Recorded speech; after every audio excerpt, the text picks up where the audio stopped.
सभी मीडिया वालों के पास संकल्प पत्र की एक कॉपी भी आ चुकी होगी।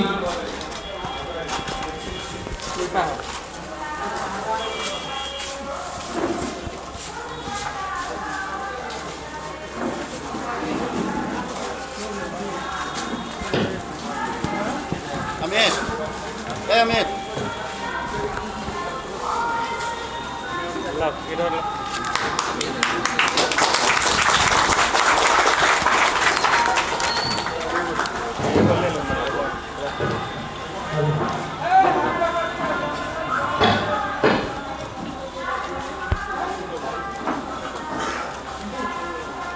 थैंक यू आप सभी का।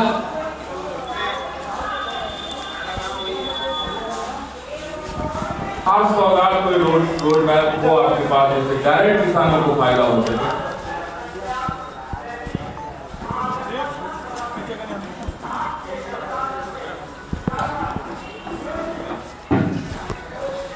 आपका प्रश्न का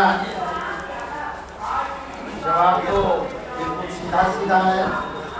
आज तक जो कुछ भी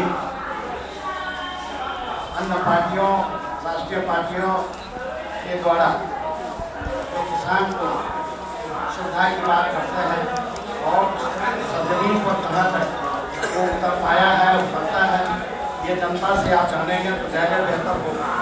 जहाँ तक मेरी बात, तो किसानों के लिए जो सरकार का योजना है, सरकार की योजना वो धरातल पर आवे, मुझे यहाँ की जनता ने मौका दिया तो मैं अक्षरता उसको बिचौलियों से, पदाधिकारियों से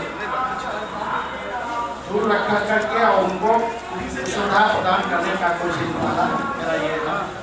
और इस इलाके में दो चीज़ का खेती जोड़ों की होती है, वो है आलू का उत्पादन यहाँ काफ़ी होता है और दूसरा गन्ना पहले हुआ करता था जो अब बंद हो गया। तो आलू का खेती यहाँ के लोग कर रहे हैं। मैं अपने मैं इस बात का जिक्र किया कि शेली बेली नाराज मेरा एक प्लॉट, उस पर मेरा प्रयास होगा, चाहे वो प्राइवेट कोई आदमी हो या सरकार के सौजन्य से या मैं अपने सौजन्य से वहाँ एक कोल्ड स्टोरेज का समझिए और निश्चित रूप से मैं बोलने पर विश्वास नहीं करता हूँ, मैं कर्म पर विश्वास कर, मैं कर्म योगी रहा हूँ। इसलिए धरातल पर किसी भी परिस्थिति से मैं उसको बनाऊंगा, 5 वर्ष के अंदर ही बना दूंगा।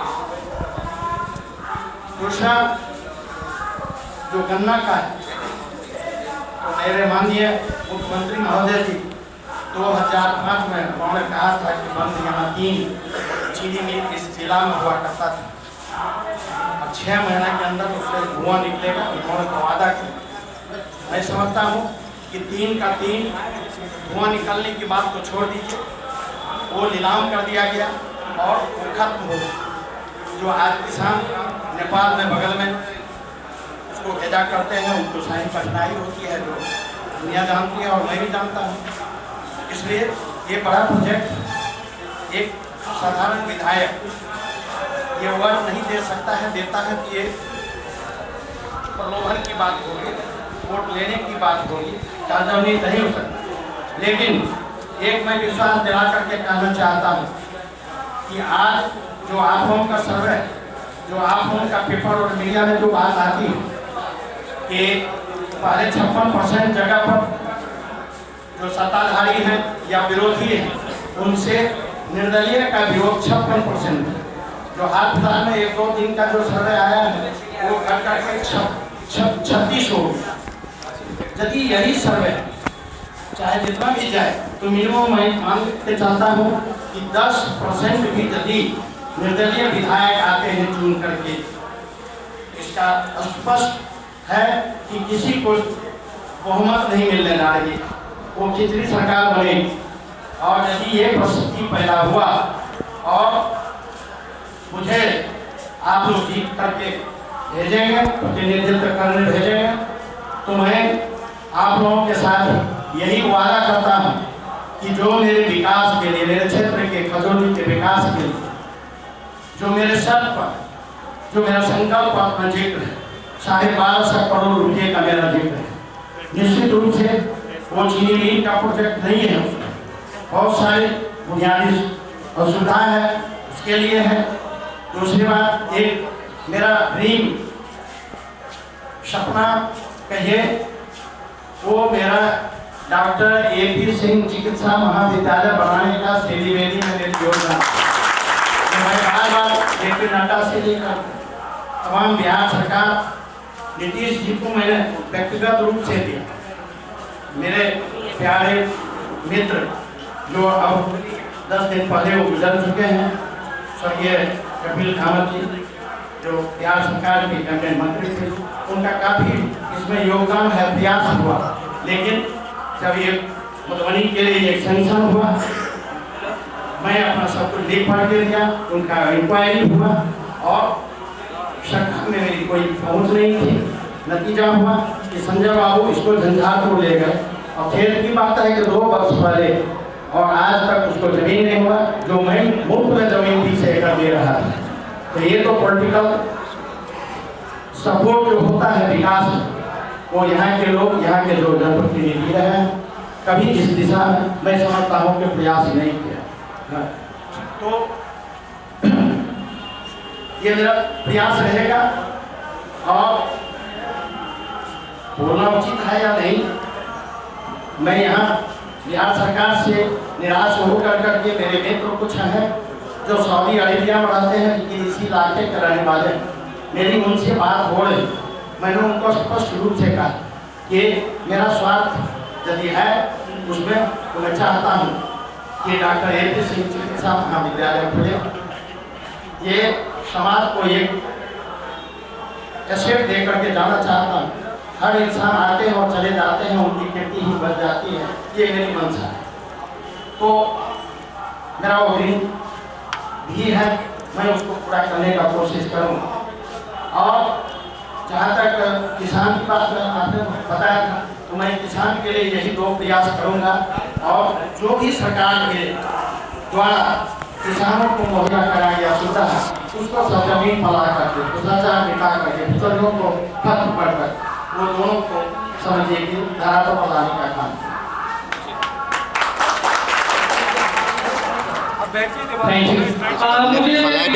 मुझे पूछना है कि अगर इसे प्रावधान है कि हर 5 वर्ष पर ये चुनाव होता है, और चुनाव क्यों होता है, ये जो लोकतंत्र में मालिक है वो जनता है, और जनता को निर्णय के लिए किया जाता है कि आप बीते 5 वर्ष में जिनको आपको नेतृत्व करने का मौका दिया, क्या आपके अनुकूल, समाज के अनुकूल, विकास के लिए, आपके सम्मान के लिए, आपकी असुविधा के लिए उन्होंने कौन सा काम किया, ये जनता को अभी पूछने का अधिकार है।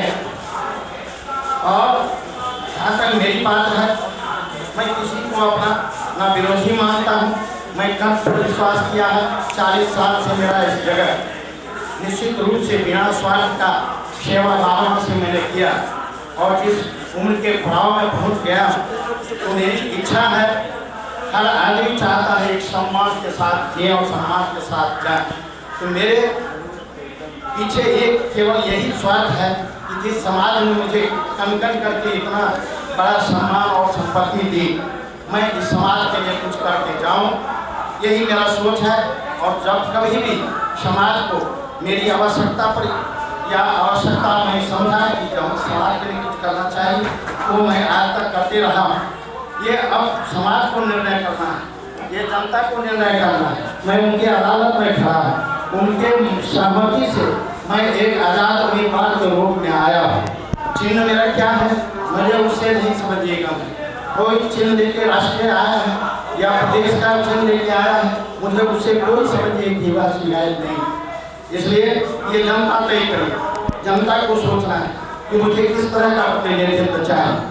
यदि वो योग्य समझते हैं कि आदमी मेरा सही प्रतिनिधित्व कर सकता है, मेरे सम्मान का रक्षा कर सकता है, मुझे भ्रष्टाचार से दूर कर सकता है, तो ये उसके अधीन काम, तो उनको जिनके साथ मेरा संबंध है, यदि उनको यकीन होगा कि डॉक्टर साहब मेरे सही प्रतिनिधित्व करेंगे तो उनका काम है जज करना, जस्टिस देना, और मैं इस संबंध में ज़्यादा कुछ नहीं। तो हम दे रहा है कोई 19 लाख का। हम सब जानते हैं हमारे विधानसभा क्षेत्र में जितने भी हाई स्कूल हैं वो सब कागज पर +2 हाई स्कूल बन चुके हैं, वास्तविक में उस पर कुछ हुआ नहीं लगता और उसका खामियाजा कहीं न कहीं हमारी बहनों को भुगतना होता है। उन युवाओं के लिए, लड़कियों के लिए आपका मास्टर प्लान क्या होगा अगर आपको विधानसभा जाने का मौका मिलता है तो?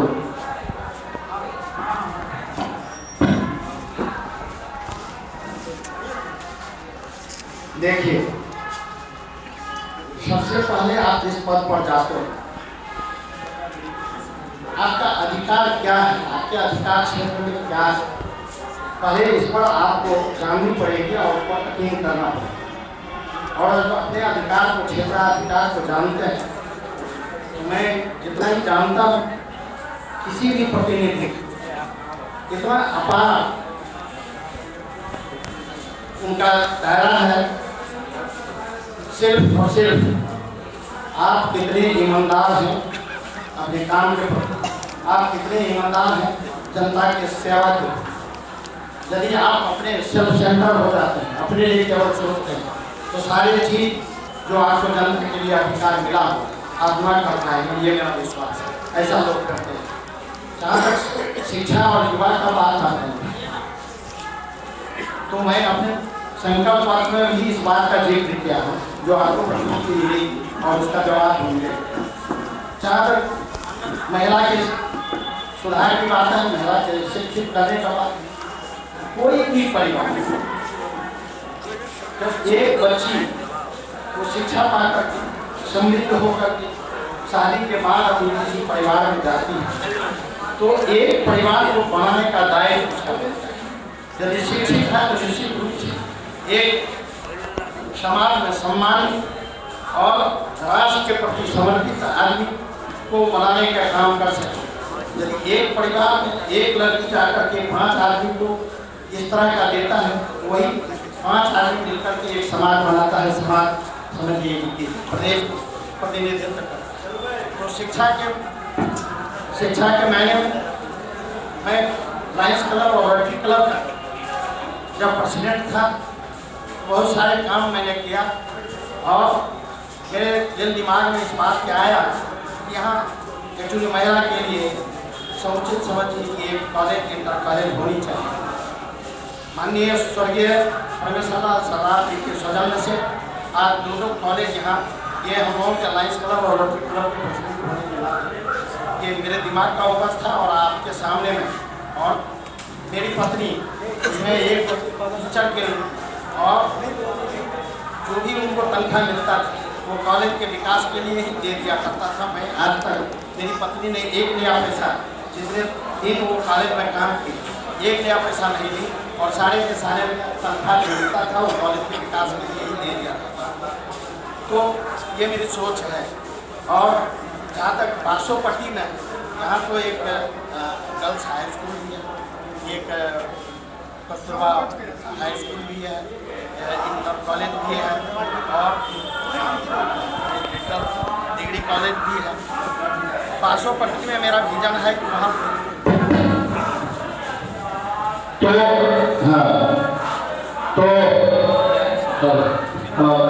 बासोपट्टी में आज तक समुचित खासकर ये गर्ल्स के लिए कोई व्यवस्था नहीं है। तो मेरे दिल दिमाग में है यदि जनता का मैं दायित्व मिला तो एक बासोपट्टी में स्कूल से लेकर कॉलेज बनाने के लिए मेरा प्रयास रहेगा।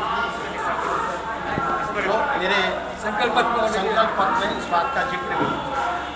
और स्वास्थ्य पर मैं, इसलिए मैं स्वास्थ्य से जुड़ा हुआ मैं लोगों की असुविधा को देख रहा हूँ। ऐसे परिस्थिति में मैं तत्काल कोई नई बात नहीं करना चाहूँगा, लेकिन आज इस विधानसभा के अंदर 3 ऐसे एडिशनल PSC हैं जो वर्षों से बंद पड़ी है, जहाँ 2 डॉक्टर का व्यवस्था है और दर्जन भर समझिए कि वहाँ स्टाफ का है, और आज एक भी नहीं है वहाँ कुत्ता और जानवर बैठ कर करके वहाँ उसका आवास बन गया। तो निश्चित रूप में मेरा प्रयास रहेगा कि जो सरकार ने खोल रखा है और जो बंद है वो उसको समुचित समझिए कि शिक्षा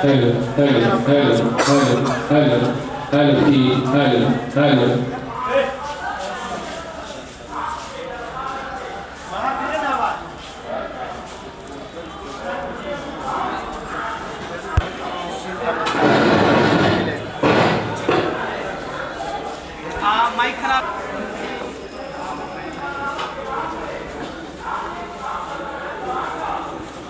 बस मतलब आपका ये संकल्प भारत नेपाल करेंसी देने का सिस्टम है इसको लागू करेंगे। मनी चेंज स्कीम में जो पहला ही बात बोल रहे हैं सेंट्रल को किसी वक्त जानना चाहिए क्या इसके लिए money change Bharat Nepal currency change मुद्रा विनिमय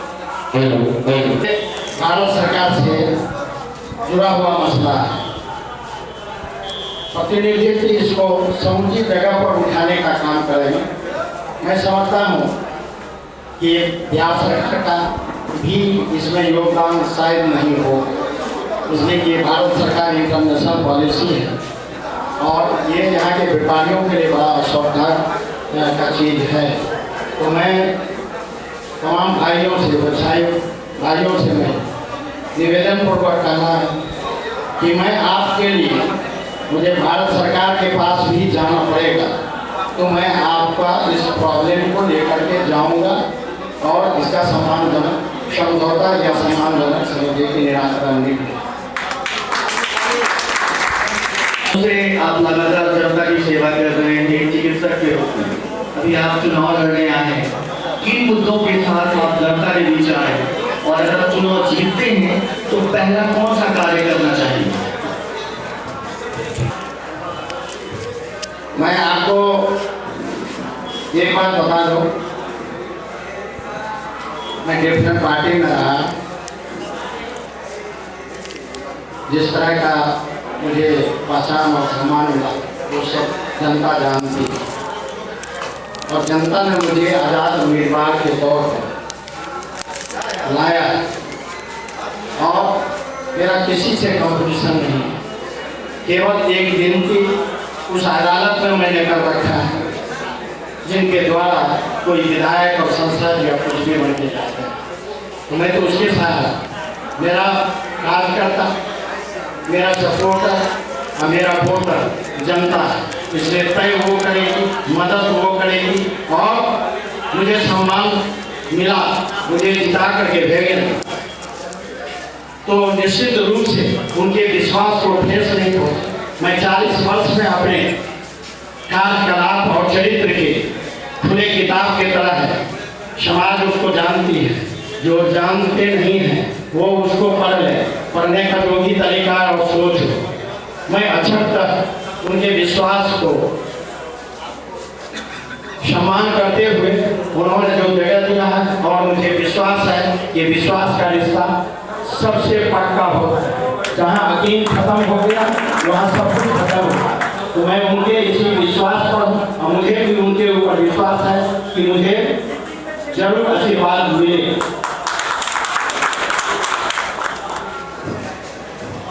अगला प्रश्न हम लेंगे Shadab ANB news. MD Shadab ANB। भ्रष्टाचार खत्म करेंगे, खत्म करने या उनको कम करने का तरीका क्या होगा?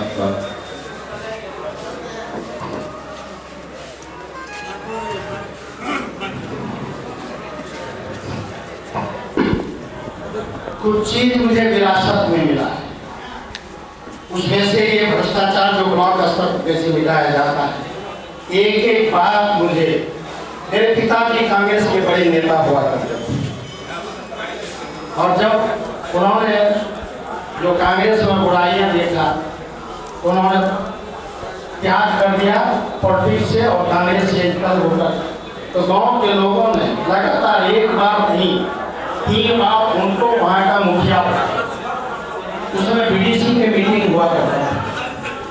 और ये आप लोगों को आश्चर्य लगेगा कि उस पंचायत का लोग ब्लॉक का मुंह नहीं देखा और बीडीसी की मीटिंग मेरे घर पर हुआ करता था। तो किस तरह से वो इस चीज को देखते थे और करते थे, उसके पीछे सिर्फ और सिर्फ उनकी ईमानदारी और स्वच्छ छवि का प्रतीक। जिस दिन यहाँ बिचौलियापन थाना से हो, ब्लॉक से हो, एसपी ऑफिस से हो, सप्लाई से हो, जनप्रतिनिधि लोग कमीशन लेना बंद कर दें, महीना फिक्स जो है वो लेना बंद कर दें, आपने आप समझिए कि भ्रष्टाचार खत्म हो जाएगा। मुझे विश्वास है, मैं गरीबों के लिए अपना एक स्पेस खोल करके रखें, एक ऑफिस में पैनल चलेगा, जो भी उनकी असुविधा की बात होगी वो थ्रो मेरे जाएगा, वो रजिस्टर मेंटेन होगा और उनको हर किए गए काम का जवाब मुझे भी देना पड़ेगा और प्रतिनिधि हमको मिलेगा और मूल्य को भी वहाँ मिलेगा। निश्चित रूप से मैं साफ और सुथरा छवि लेके जाऊंगा तो मुझे कोई खरीद नहीं सकेगा और भ्रष्टाचार करने वाले को मैं क्षमा भी नहीं कर पाऊंगा। इसलिए एक बार मौका देकर के मुझे जनता दे, मैं कैसे भ्रष्टाचार रूप लेवल का खत्म करता हूँ वो मैं बता दूंगा। आज नीतीश जी बोले थे कि 6 महीना के अंदर राम राज ला दूंगा। मैं समझता हूँ जिस जंगल राज की बात कर दिया, जिस गुंडे राज की बात करके उन्होंने आया, क्या भ्रष्टाचार खत्म हो गया? भ्रष्टाचार का सीमा ये है कि आप जाति प्रमाण पत्र ले लो, पैसा चाहिए नहीं तो कल और कल कभी खत्म नहीं होता है। और आखिर में मजबूर होकर के गरीब आदमी है तो कर्ज लेकर करके वहाँ देना पड़ता है। आप यदि नहीं दो तो फंसे से होता है। इस बात को जहाँ जाना है जाइए, ये तो करना ही पड़ेगा। ये इसको भ्रष्टाचार आप कहेंगे, क्या दादागिरी कहेंगे, क्या सरकार का सुशासन का एक पहचान बन के रख दिया है। ये मैं नहीं बोल रहा हूँ, ये जनता बोल रही है। आप इसका विमोचन आप खुद कर सकते हैं, इसमें सच्चाई कितनी है।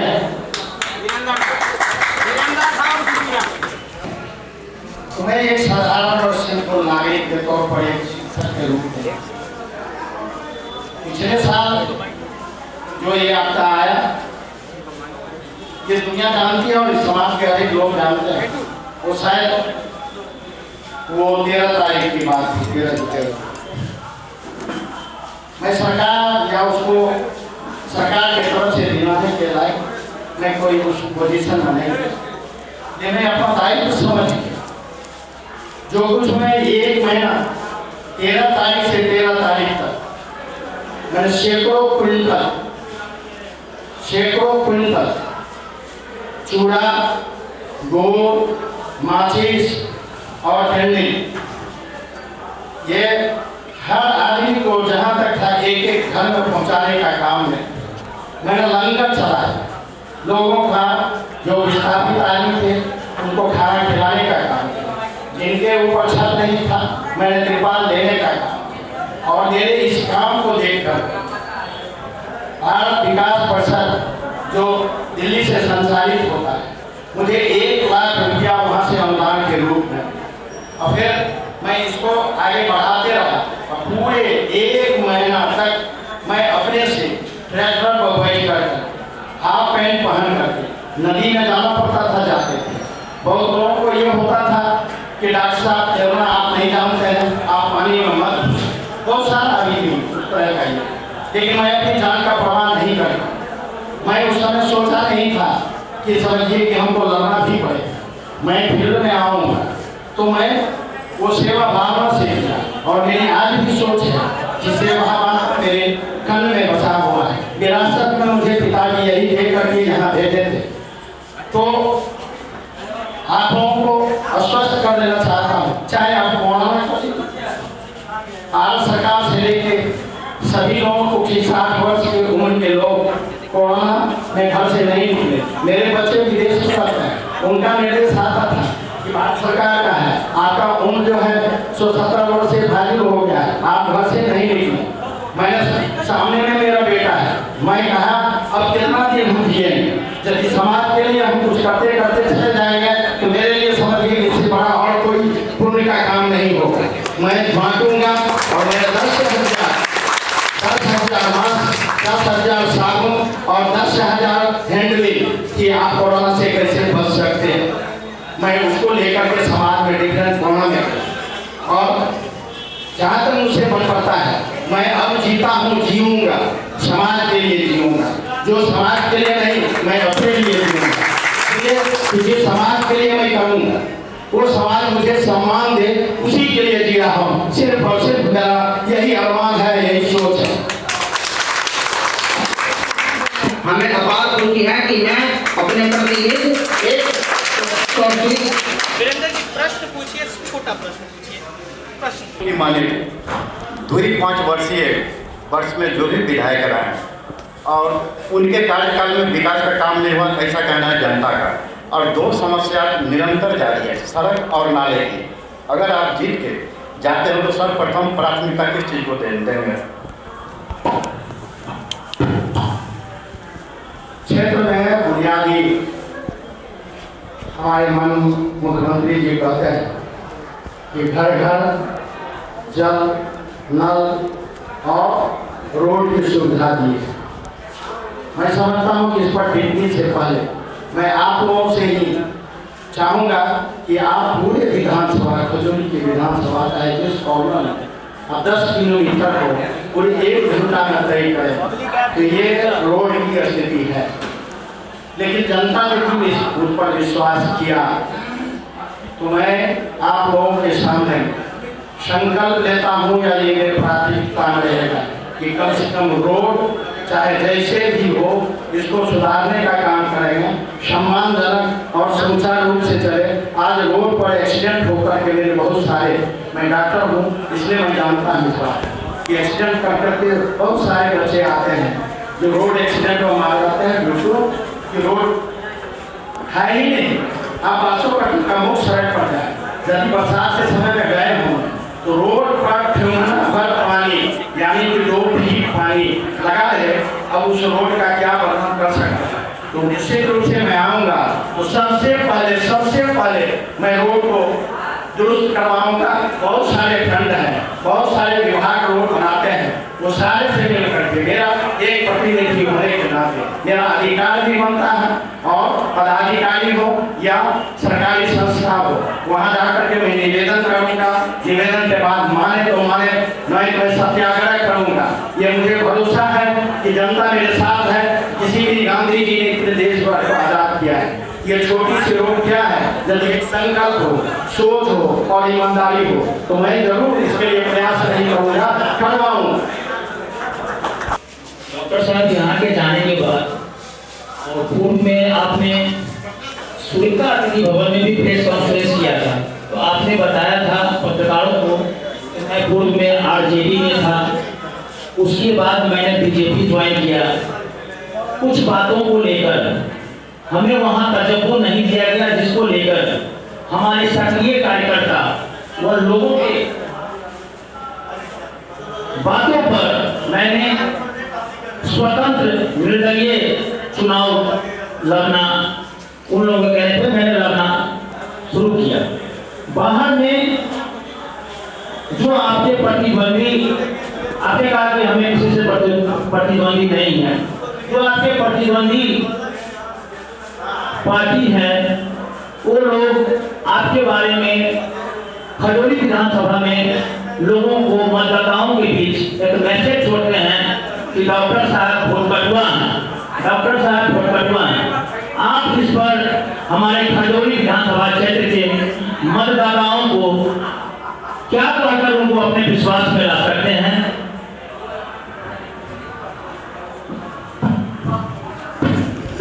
मैं उस सीट पर नहीं जाना चाहता हूँ, तो मुझे वोट कटवा चाहता है, पहली बात।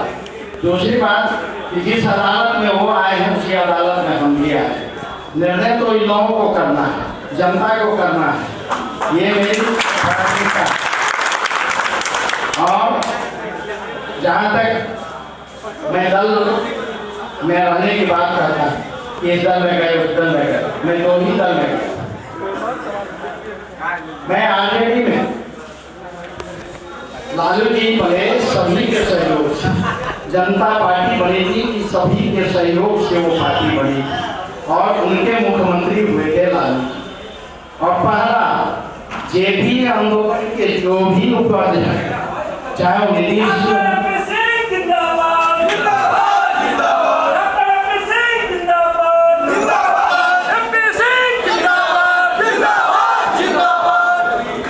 आगामी विधानसभा का विधायक कैसा हो?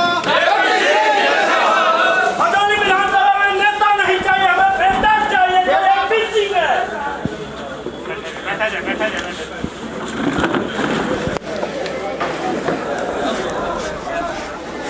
सुमित भाई, सुमित जी वाला। हाँ, दल की बात थी तो सामाजिक न्याय पर मैं विश्वास करता हूँ। मैं एक इस परिवार और समाज से आया, समाजवादी मेरा विचारधारा रहा है और आज भी है और आगे चलता है। लालू जी सामाजिक न्याय की बात करते थे, ये कतई समझिए जी कि गलत नहीं था। 47 वर्ष 360 दिन कांग्रेस ने समझी इस देश में हुकूमत किया चंद लोगों को, और हजारों ऐसी जातियां थी, दबे कुचले अनपढ़, उनको उन्होंने आवाज देने का काम किया, न्याय दिलाने का काम किया, और मैं उस पर विश्वास रखता था। इसलिए 2005 में मुझे उन्होंने लाने की बात, मुझे टिकट नहीं किया, तब भी मैं उनके साथ। 2010 में टिकट नहीं किया, तब भी मैं उनके साथ रहा। 15 में नहीं दिया टिकट, फाइनल होने के बाद भी नहीं दिया, तब भी उनके साथ रहा। और 15 के इलेक्शन में नहीं मिलने के बावजूद भी 18 तक उनके विचारधारा से जुड़े रहा। लेकिन मैं इस बात का जिक्र यहाँ नहीं करना चाहता, इस बात से सारे जनता वाकिफ है कि मेरे साथ कुछ नहीं उतर सकता है। मैं उसी विचारधारा को लेकर करके मैं छोड़ दिया पार्टी, मैं घर बैठ गया। फिर मेरे बहुत सारे सम्मानित जो आज मेरे लिए समझिए बहुत सारी बात करते हैं, उन्होंने जाकर के बीजेपी के लोग ने मुझे सम्मान के साथ समझिए कि पार्टी में लाने का काम किया। और मैं आपको एक बात कह दूँ कि इसमें आने पर उन्होंने कहा कि एक सब समाज का पार्टी है, सबों को यहाँ सम्मान दिया जाता है। दुर्भाग्य की बात है कि मेरी सदस्यता भी नहीं करने दिया, सदस्यता को भी नहीं पटना भेजा गया। मैं एक्टिव मेंबर बना और यही रख दिया गया एक षड्यंत्र के तहत। मैंने 300 आदमी को एक्टिव मेंबर बनाया, इसलिए हर अपने क्षेत्र के जो पदाधिकारी चुने जाते हैं लोकतांत्रिक पद्धति से, मैंने उसको समझिए थी कि उस पद पर और कोई भी वो पैसा ले, और मेरा वहाँ जो बनाए थे एक्टिव मेंबर उसको पटना भी नहीं भेजा गया। जो